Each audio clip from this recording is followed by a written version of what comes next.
You're on to Seabed and Bonkers Communication Television. We are reaching you on our YouTube channel. There's a very disturbing trend that poses serious threats to trade facilitation and the presidential ease of doing business that the Nigerian Ports Authority is not paying attention to as the regulatory and landlord of the ports. That trend is uncontrollably multiple alerts on cargoes duly cleared. Seabed and Bonkers Communications Television brings you details on the recent disturbing trend by some government agencies in which the Maritime Police is topping the list of agencies that block cargoes. Fulfilling her mandate and finding lasting solutions, the Executive Secretary of the Nigeria Shippers Council, Dr. Emmanuel Akuta, and the management team organized a one-day training on facilitation, port efficiency, the strategic role of maritime police. The event, which took place at Rockview Hotel, Apapa, Lagos, was well attended by the maritime police and their representatives. Representing the Executive Secretary of the Council, Director Regulatory Services Department, Mrs. Margaret Obona, gave reasons for the training. My name is Margaret Obonna. I'm the Director Regulatory Services Department of Nigerian Shippers Council. Why we had this training is part of the Memorandum of Understanding between Nigerian Shippers Council and the Nigerian Police Force. Sometime in 2018, there was so much incessant issues on blockage of containers, and it was affecting the smooth or seamless movement of cargo out of the port. And then the then Chief Executive of Nigerian Shippers Council, in order to address those issues that impact on trade flow, went and met the IG, and they had a discussion. And part of the Memorandum of Understanding is creating enlightenment among the police force on what the role of the police is in the maritime sector. And since then, we have from year to year organized enlightenment seminars. And we look at a contemporary issue for the season and discuss on those topics to be able to provide solutions. And it stopped for a time, but we noticed since the end of last year and the beginning of this year, the whole thing has started all over again. And you have more. Sometimes when we saw a record of over 2,000 containers blocked in a particular terminal, it calls for a very big concern. And we went back to the AIG Maritime Police Command here in Lagos State, in charge of maritime police, both in the western zone and the eastern zone. And we told him that this thing needs to be addressed, and there was need to do another enlightenment with their police force and bring in other stakeholders who will tell them how they feel about the whole thing. Because it's not enough for you to sit in your comfort zone and be implementing a law. There is need for you to know, have a feedback from those people you're driving the law through, to understand how do they feel or how does it impact on their businesses. The federal government is interested in facilitating trade as well as ease of doing business. And if these two activities are being impinged on, then there is need for us to checkmate it by creating the enlightenment. As you are aware, enlightenment of stakeholders is one of the critical roles of the Nigerian Shippers Council.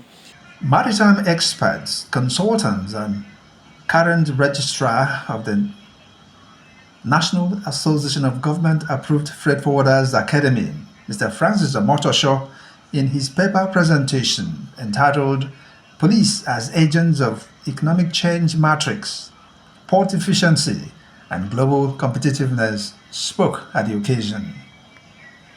My name is Forwarder Francis Omotosho, the Senior Forwarder of Nigeria, the Registrar of NAGAF Academy.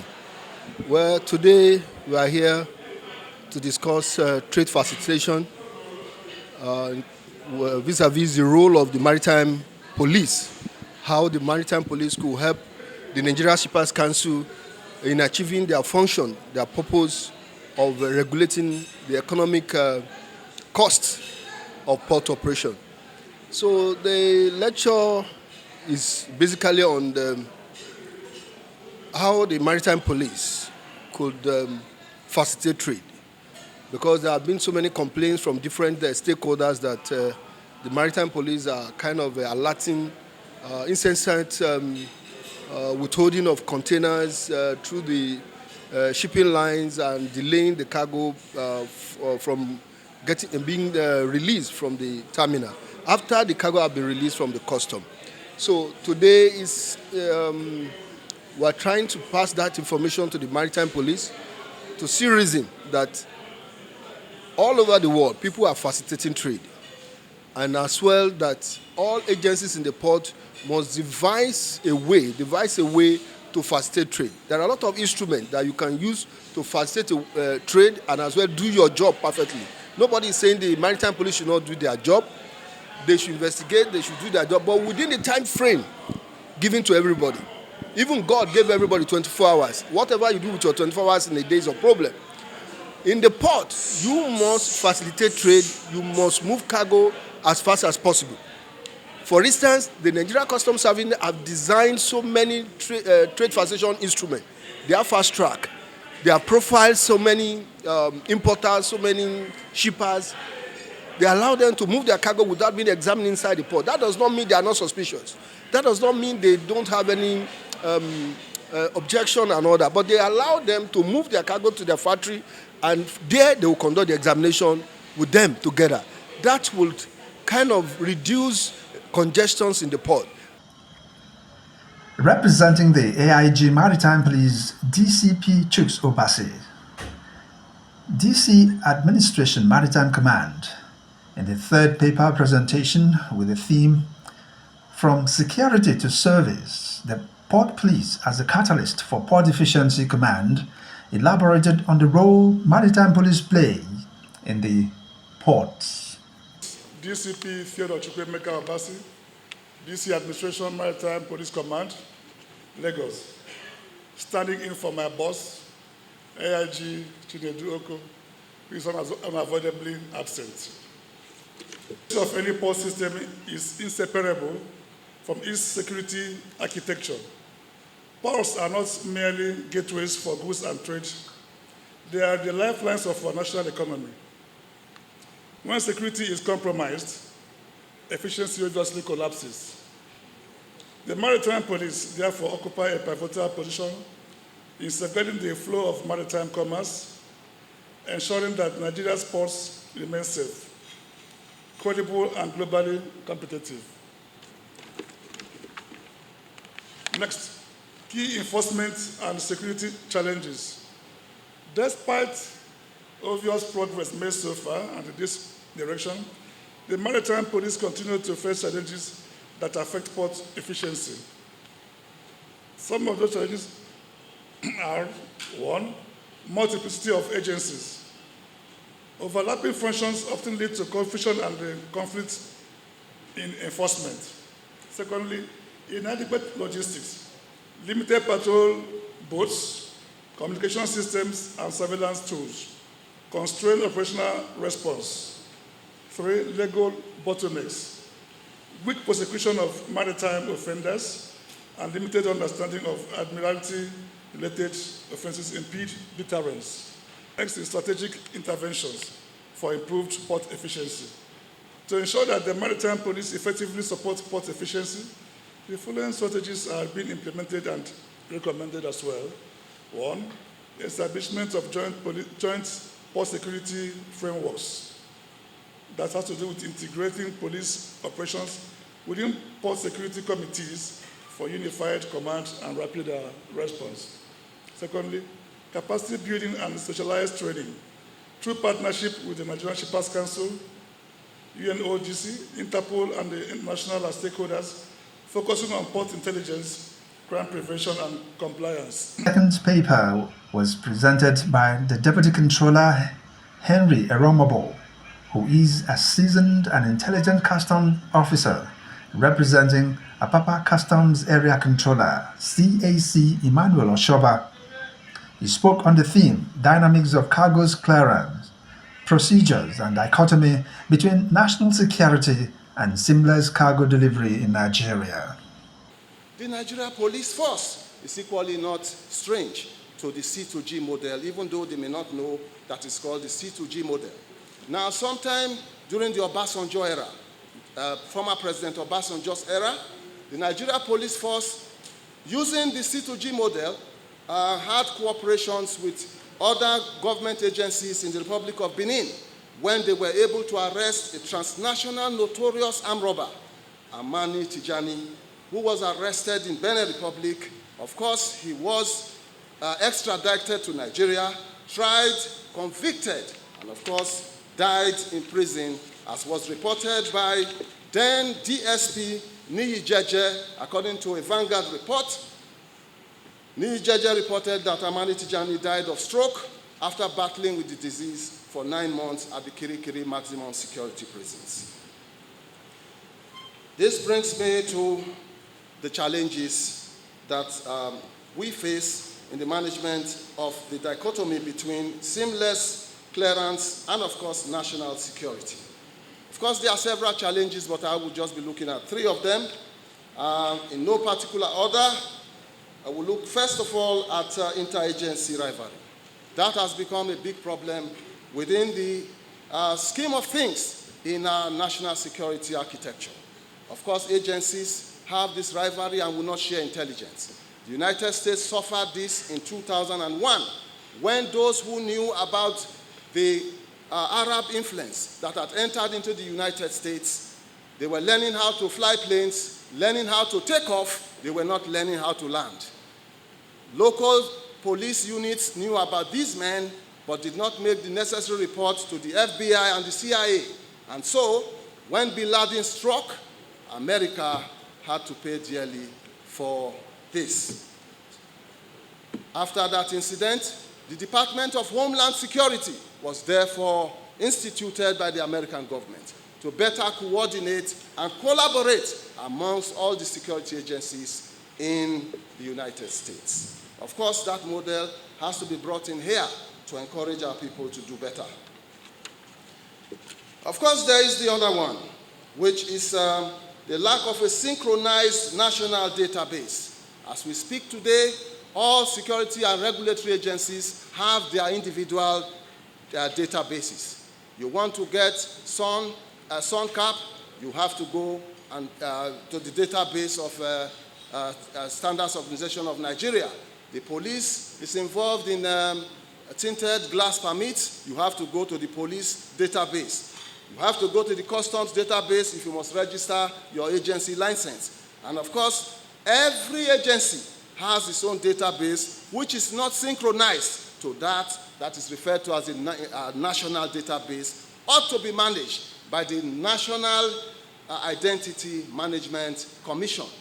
That, in fact, has brought a problem in terms of sharing intelligence and doing profiling. Of course, as we speak, we will not be able to profile currency flows. We will not be able to profile suspected travelers and trade antecedents, of course, from high-risk countries. All of these things are impossible when the national database is not synchronized.